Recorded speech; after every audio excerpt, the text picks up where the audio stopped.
नमस्कार, स्वागत है आपका। आप देख रहे हैं एबीपी गंगा। मैं हूं आपके साथ प्राची पाराशर। यूपी विधानसभा चुनाव में अब बस चंद हफ्ते बाकी रह गए हैं। इसके पहले किस दल की कैसी है तैयारी, कौन सी पार्टी किस पर पड़ रही है भारी, कौन सा नेता किससे मिला, किस नेता ने बनाया कौन सा फॉर्मूला, समझाएंगे आपको। चुनाव से जुड़ी कोई भी खबर छूटेगी नहीं। शुरू करते हैं यूपी चुनाव का सबसे बड़ा रण 7 का समीकरण।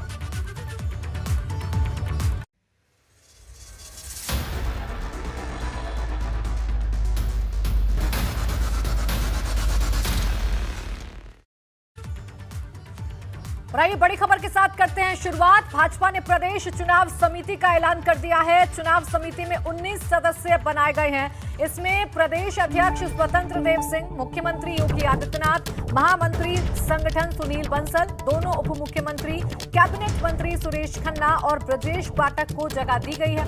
इसके अलावा महिला मोर्चा की प्रदेश अध्यक्ष राज्यसभा सदस्य गीता शाक्य को भी सदस्य बनाया गया है, जबकि 4 विशेष आमंत्रित सदस्य बनाए गए हैं। इनमें यूपी प्रभारी राधा मोहन सिंह, सह प्रभारी संजीव चौरसिया, सह प्रभारी सुनील भाई ओझा और वाई सत्या कुमार को भी शामिल किया गया है। तो प्रदेश चुनाव समिति का ऐलान भारतीय जनता पार्टी की तरफ से कर दिया गया है और चुनाव समिति में 19 सदस्य बनाए गए हैं। 19 सदस्य ये चुनाव समिति है जिसका ऐलान किया गया है। भाजपा की चुनाव समिति में सीएम योगी और प्रदेश अध्यक्ष स्वतंत्र देव सिंह शामिल हैं। तस्वीरें हम आपको दिखा रहे हैं, नाम वो बता रहे हैं जो इस समिति में शामिल हैं।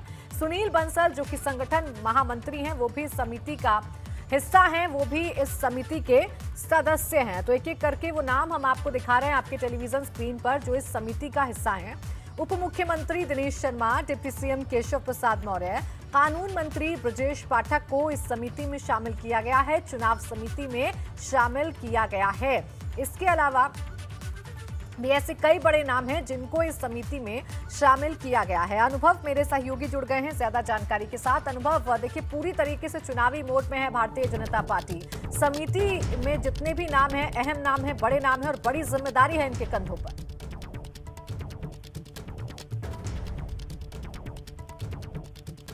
अनुभव, आवाज मिल रही है आपको?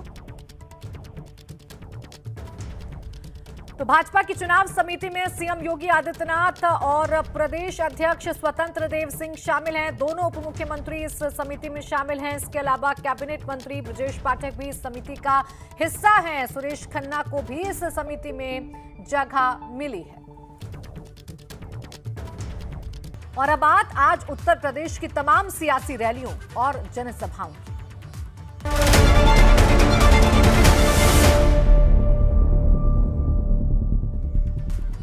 कोरोना के चलते यूपी विधानसभा चुनाव में कांग्रेस के अपने सभी बड़े कार्यक्रम रद्द करने पर भाजपा ने तंज कसते हुए कहा कि कांग्रेस चुनाव से भागने का बहाना ढूंढ रही है। भाजपा सांसद राजेंद्र अग्रवाल ने इस मुद्दे पर क्या कहा, आइए आपको सुनवाते हैं।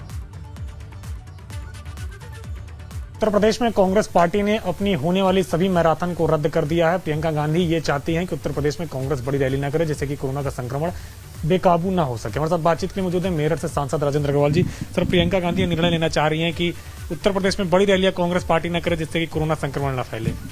ये अच्छा निर्णय है। हालांकि बड़ी रैली करने की उनकी क्षमता भी नहीं थी, परंतु तो भी चलिए, उन्होंने कोरोना के संक्रमण का बहाना बना करके ये निर्णय किया। निर्णय तो अच्छा ही है और मैं समझता हूँ कि इस प्रकार की रैलियों के संबंध में चुनाव आयोग को भी हो सकता है निर्णय करना पड़े और जो निर्णय चुनाव आयोग करेगा उसको सब मानेंगे। शुक्रिया हमसे बातचीत करने के लिए। तो मेरठ सांसद राजेंद्र अग्रवाल जी, जिनका कहना है जिस तरीके से कोरोना का संक्रमण लगातार बढ़ रहा है, अगर चुनाव आयोग आदेश देता है तो तमाम सारी राजनीतिक पार्टियां रैलियां बंद कर सकती हैं और बीजेपी भी अपने दूसरे विकल्प के लिए बिल्कुल तैयार है। तो सुनील पांडे के साथ अविनाश तिवारी, एबीपी गंगा, दिल्ली। देखिए, कांग्रेस ने अपनी तमाम बड़ी रैलियों को रद्द कर दिया है। इसके साथ ही साथ इलेक्शन कमीशन को खत लिखकर मांग भी की है कि तमाम रैलियों को रद्द कर दिया जाए और चुनाव आयोग से यह भी मांग की है उन्होंने अपने खत में कि सरकारी मशीनरी का दुरुपयोग पीएम और सीएम के कार्यक्रम में होता है, इसे भी रोका जाए। आपको बता दें कि कांग्रेस ने यूपी चुनाव आयोग को बाकायदा एक खत लिखा है जिसमें इन तमाम मांगों का जिक्र किया गया है। खत के मुताबिक यूपी में बड़ी रैलियों की बजाय छोटी रैली कराई जाए, सभी दलों की बड़ी रैलियों को निरस्त कर दिया जाए। पीएम सीएम की रैली में सरकारी मशीनरी के आरोप भी लगाए हैं। पीएम सीएम की रैली में सरकारी मशीनरी का इस्तेमाल रोका जाए, ये मांग कांग्रेस ने अपने इस खत में उठाई है। और सबसे पहले मास्टर स्ट्रोक जो कांग्रेस ने खेला है वो ये कि अपने तमाम रैलियों को सबसे पहले रद्द किया है कांग्रेस ने, और ये संदेश देने की कोशिश की है कि कोरोना से बढ़कर राजनीति नहीं है, चुनाव नहीं है। और अब इसी के आधार पर लगातार तमाम दलों को घेर भी रही है कांग्रेस कि अपनी तमाम रैलियों को रद्द किया जाए।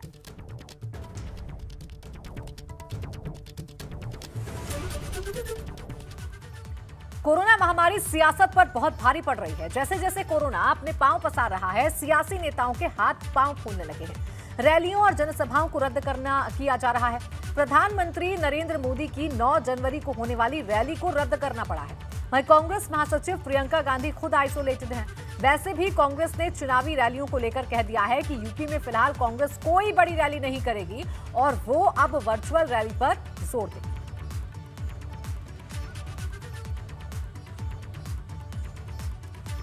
तो कोरोना का साया अब राजनीतिक दलों के कार्यक्रमों पर भारी पड़ रहा है, उनकी प्लानिंग पर भारी पड़ रहा है, क्योंकि जैसे जैसे चुनाव नजदीक आ रहे हैं वैसे वैसे कोरोना का संक्रमण भी तेजी के साथ बढ़ रहा है। और अब तमाम राजनीतिक दलों को अपने बड़े बड़े कार्यक्रम रद्द करने पड़ रहे हैं और आने वाले समय में भी ये जो कार्यक्रम है इन पर संकट के बादल गहराते हुए नजर आ रहे हैं। एक बड़ी रैली लखनऊ में होने जा रही थी पीएम की, उसको रद्द करना पड़ा है। वहीं खराब मौसम की वजह से केंद्रीय परिवहन मंत्री नितिन गडकरी का आज कानपुर दौरा रद्द करना पड़ा। वहीं खराब मौसम के कारण मुख्यमंत्री योगी के कल नोएडा दौरे को भी रद्द किया गया है। आपको बता दें कि सीएम योगी कल नोएडा के अलावा मुरादाबाद भी जाने वाले थे, लेकिन खराब मौसम की वजह से इसे रद्द किया गया।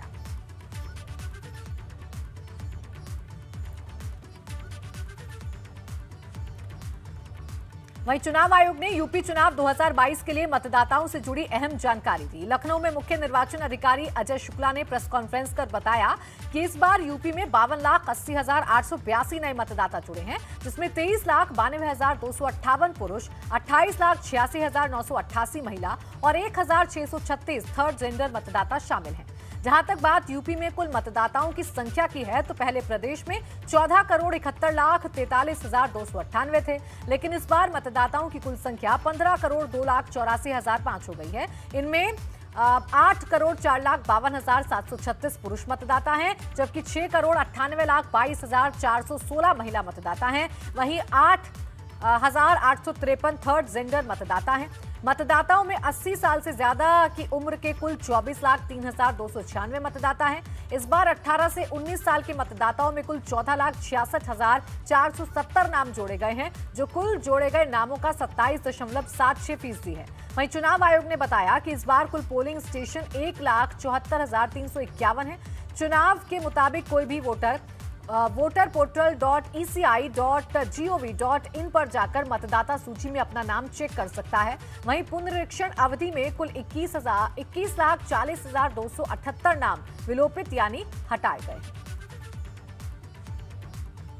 इस पुनरीक्षण के दौरान कुल 52,80,882 मतदाताओं के नाम जोड़े गए हैं। इनमें 23,92,258 पुरुष, 28,86,988 महिला एवं 1,636 थर्ड जेंडर अर्थात तृतीय लिंग के मतदाता हैं। 18 से 19 आयु वर्ग के मतदाताओं के कुल 14,66,470 नाम जोड़े गए हैं, जो कुल जोड़े गए नामों का 27.76% है। निर्वाचक नामावली में वर्तमान में 18 से 19 आयु वर्ग के कुल मतदाताओं की संख्या 19,89,902 है, जिनमें से 10,62,410 पुरुष, 9,26,945 महिला एवं 547 थर्ड जेंडर के मतदाता हैं। वहीं यूपी चुनाव 2022 के लिए तमाम पार्टियां पूरा जोर लगा रही हैं। केंद्रीय परिवहन मंत्री नितिन गडकरी ने यूपी के लिए बड़ी सौगात दी है।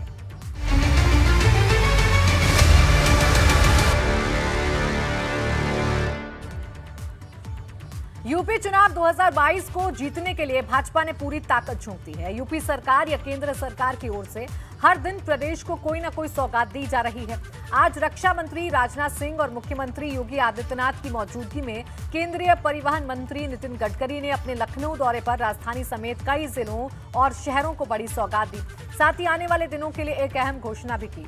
इस दौरान लखनऊ कानपुर एक्सप्रेसवे सहित 14,000 करोड़ रुपए से ज्यादा की परियोजनाओं का लोकार्पण और शिलान्यास किया गया।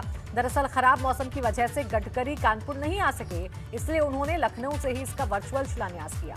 Lucknow Kanpur expressway 3D automated machine guidance technology का इस्तेमाल कर बनाया जाएगा। इस पर 4,200 करोड़ रुपए की लागत आएगी। इसका डिजाइन 8 लेन के हिसाब से तैयार हो रहा है। वहीं एक्सप्रेसवे की सड़क 6 लेन की होगी। ये प्रोजेक्ट दिसंबर 2023 तक पूरा किया जाना है। करीब 63 किलोमीटर लंबा लखनऊ कानपुर एक्सप्रेसवे प्रोजेक्ट दिसंबर 2023 तक पूरा होगा और इसे बन जाने से लखनऊ कानपुर के बीच दूरी सिर्फ 30 से 40 मिनट में तय हो सकेगी।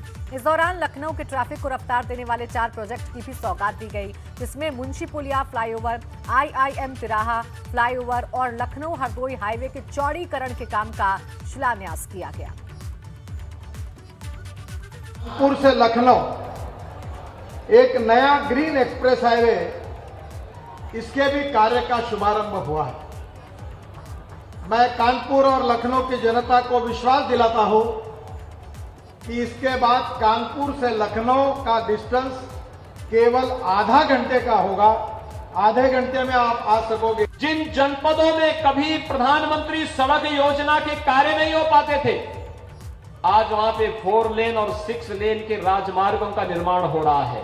बलरामपुर जनपद, याद करिए, मुझे याद है 2017 के पहले गोंडा से बलरामपुर और तुलसीपुर पहुंचने में मुझे 4 घंटे लगते थे और आज मात्र 45 मिनट में हम लोग गोंडा से बलरामपुर होते हुए तुलसीपुर तक जा सकते हैं, मात्र 45 मिनट में।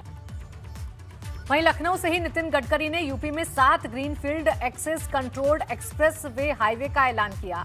गडकरी ने कहा कि आगामी 6 महीने में यूपी के लिए 32,000 करोड़ रुपए के प्रोजेक्ट का ऐलान करता हूं। उन्होंने कहा कि गोरखपुर से सिलीगुड़ी तक 519 किलोमीटर लंबा एक्सप्रेस वे बनेगा। इसका काम 6 महीने में शुरू होगा। ये एक्सप्रेस वे यूपी, बिहार, बंगाल के पिछड़े क्षेत्रों से गुजरेगा। उत्तर प्रदेश में 84 किलोमीटर, बिहार में 416 किलोमीटर, बंगाल में 18 किलोमीटर लंबा होगा। इसकी DPR सितंबर 2022 में पूरी हो जाएगी। केंद्रीय परिवहन मंत्री नितिन गडकरी ने इसे लेकर क्या कुछ कहा, आइए आपको सुनवा देते हैं। योगी जी की कार्यभूमि गोरखपुर है, तो गोरखपुर से सिलगुड़ी तक पश्चिम बंगाल के एक greenfield axis control express highway की मैं घोषणा कर रहा हूं, जो गोरखपुर बाईपास से बिहार होकर सिलगुड़ी तक जाएगा। 519 किलोमीटर लंबा ग्रीनफील्ड एक्सप्रेस कंट्रोल हाईवे और जिसकी कीमत 32,000 करोड़ रुपए होगी। उसका कार्य 6 महीने के अंदर उसकी शुरुआत होगी, ये वचन मैं आपको देता हूं। इस देश के विकास के लिए 4 बातें बहुत जरूरी है। अगर उद्योग और खेती का विकास करना है तो हमें 4 बातें आवश्यक है, उसके सिवा किसी भी राज्य प्रगति और विकास की ओर नहीं जा सकता। वो 4 बातें हैं: पानी, बिजली, यातायात यानी रोड की व्यवस्था और टेलीकम्युनिकेशन की व्यवस्था। Water, power, transport and communication के सिवा किसी भी राज्य का विकास नहीं हो सकता। उत्तर प्रदेश का विकास इसीलिए नहीं हुआ था क्योंकि यहां इसके बारे में काफी गंभीर समस्याएं थी। चुनाव से पहले ही सपा और भाजपा के बीच तीखी तकरार जारी है। इसी बीच अब दोनों पार्टियों के बीच पोस्टर वॉर भी शुरू हो गया है।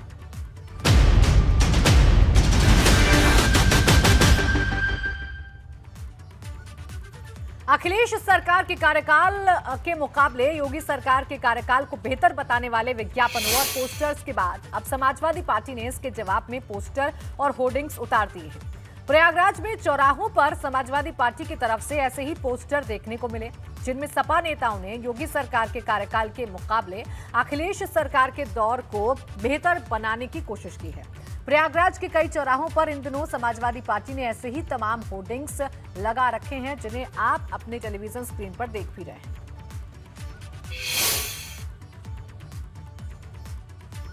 विधानसभा चुनाव से ठीक पहले उत्तर प्रदेश में सियासी पार्टियों के बीच इन दिनों पोस्टर वार चल रहा है। भारतीय जनता पार्टी जहां सरकार की तरफ से 2017 और 2017 के बाद की तुलना करने वाले विज्ञापन जारी कर रही है, अखबारों में ये विज्ञापन दिए जा रहे हैं, होर्डिंग्स लगाई जा रही है, तो उसके बाद अब समाजवादी पार्टी ने भी अपनी होर्डिंग्स लगाई है। संगम नगरी प्रयागराज में समाजवादी पार्टी की तरफ से ये होर्डिंग लगाई गई है, जिसमें 2017 के पहले की एक तस्वीर दिखाई गई है। जिस तरीके से समाजवादी पार्टी की लाल टोपी को जो लगा करके पोस्टर में नफरत फैलाने का और समाजवादी पार्टी की छवि को धूमिल करने का काम जो उन्होंने किया है, जिस तरीके से झूठ फैला करके, जिस तरीके से देश में जिस तरीके से माहौल खराब करना चाहते हैं, लेकिन ये भारतीय जनता पार्टी झूठी पार्टी है और ये उत्तर प्रदेश की जनता जान चुकी है। और हम लोगों ने देखी जिस तरीके से होर्डिंग आपने देखा है, निश्चित तौर पर कहा जा सकता है कि विधानसभा चुनाव से ठीक पहले होर्डिंग्स की राजनीति चल रही है, पोस्टर की राजनीति चल रही है। 2017 से पहले की तस्वीरें दिखाई जा रही हैं, 2017 के बाद की तस्वीरें दिखाई जा रही हैं। तो ये पोस्टर, ये होर्डिंग्स आकर्षण का केंद्र बनी हुई हैं, लेकिन इन पोस्टरों से किसको फायदा होगा, किसको नुकसान होगा, इसका फैसला तो विधानसभा चुनाव के नतीजे आने के बाद ही होगा। मोहम्मद मोइन, एबीपी गंगा, संगम नगरी, प्रयागराज। एक तरफ समाजवादी पार्टी ने भाजपा के खिलाफ पोस्टर और होर्डिंग वॉर शुरू कर दिया है, तो दूसरी तरफ भाजपा प्रदेश अध्यक्ष स्वतंत्र देव सिंह ने अखिलेश यादव और समाजवादी पार्टी पर करारा हमला बोला है। उन्होंने कहा कि जनता लाल टोपी वालों के झांसे में नहीं आने वाली। स्वतंत्र देव सिंह ने कहा कि विपक्ष के पापों को पूरी जनता जानती है। अखिलेश के सपने को लेकर उन्होंने कहा कि अखिलेश यादव को न जाने बार बार सपने क्यों आ रहे हैं। अखिलेश जी सपने भगवान कृष्ण के देखते हैं। उनके पिताजी जो राम भक्तों पर गोलियां चलवाया, डीजे बजने नहीं दिया, प्रतिबंध लगा दिया, कावड़ यात्रा पर प्रतिबंध लगा दिया, राम यात्रा पर प्रतिबंध लगा दिया, वो राम कृष्ण और भोलेनाथ की बात करने का अधिकार क्या है? आस्था को अपमानित किया और हमारी सनातन संस्कृति को अपमानित किया। कांग्रेस, सपा, बसपा, सोनिया से लेकर यहाँ राहुल से लेकर अखिलेश यादव तक, ये लोगों को कौन नहीं जानता है। जनता ने लाल टोपी वालों के झांसे में नहीं आने वाली है। वह सपा, बसपा, कांग्रेस का 15 सालों पिछला इतिहास, उनका कुशासन देखा है, किस प्रकार की उनकी हरकतें होती हैं और सरकार किस प्रकार चलाते हैं, ये पूरा राज्य देखा है और बच्चा बच्चा देखा है और सुना है।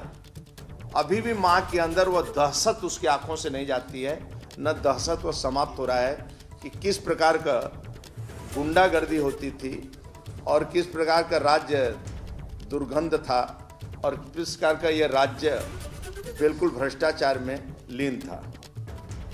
ज्यादा कुछ कहने की जरूरत नहीं है, इनके पापों का बखान यहाँ करने की जरूरत नहीं है। यूपी विधानसभा चुनाव की तारीखों के ऐलान से पहले आज राजा भैया की पार्टी ने घोषणा पत्र के साथ पार्टी प्रत्याशियों की पहली लिस्ट भी जारी कर दी।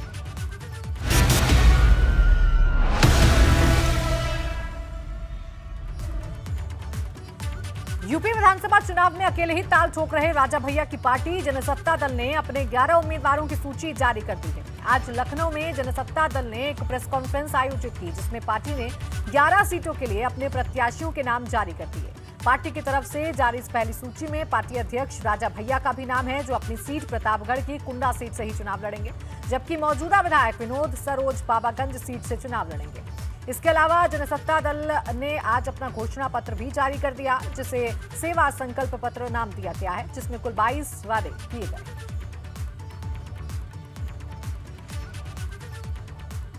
बाहुबली पूर्व सांसद और अजीत सिंह हत्याकांड का आरोपी धनंजय सिंह पुलिस की तरफ से फरार घोषित है, लेकिन धनंजय के खुलेआम घूमते वायरल हो रही तस्वीरों ने विपक्ष को सरकार पर हमले का मौका दे दिया है।